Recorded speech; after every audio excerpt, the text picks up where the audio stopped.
তাহলে না একটা খুব ইজি ব্রেকফাস্ট বানালাম। মাল্টিগ্রেন আটা দিয়ে প্রথমে রুটিটা করে নিলাম, নিয়ে একটু সামান্য অলিভ অয়েলটা দিয়ে বাটন মাশরুম কিছুটা কেটে একটু হালকা করে নিলাম ভেজে। তার উপরে একটু সামান্য নুন, একটু কাঁচা লঙ্কা কুচি, আর দিলাম ছোট ছোট করে কাঁচা লঙ্কাগুলো কুচি করে নিয়েছিলাম, আর দিলাম পেরি পেরি মশলা। পেরি পেরি মশলাটা না বেশ টক ঝাল, খুব টেস্টি। আর একটু সামান্য গোলমরিচ আর সামান্য একটু বিট নুন দিয়ে ভালো করে ভাজা হয়ে যাওয়ার পরে রুটির মধ্যে দেখো রোলের মতন করে প্রথমে দিয়ে দিলাম ওই ভাজা বাটন মাশরুমগুলো, আর দিলাম বেশ খানিকটা শসা, আর দিলাম বেদানা।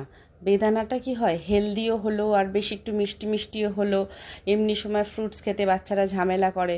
তার সাথে দিলাম একটু টমেটো সস, আর একটুখানি সামান্য বিট নুন ছড়িয়ে দিলাম বেশি করে, কারণ শসাটা দিলে না একটু বিট নুন দিলে বেশ খেতে টেস্টি হয়।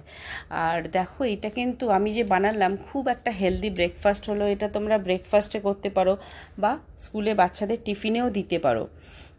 আর এমনি ছুটির দিনে বাড়ি থাকলেও খুব সহজে হয়ে যায়, অথচ বেশ একটা ইয়ামি ব্রেকফাস্ট হয়ে গেল, আর হেলদিও হলো তার সাথে। তোমরা জানিও তোমাদের কেমন লাগলো আমার এই ব্রেকফাস্টটা। আমাকে কিন্তু মেসেজ করে জানাতে ভুলো না, আর আমাকে ফলো করতেও ভুলো না। বাই।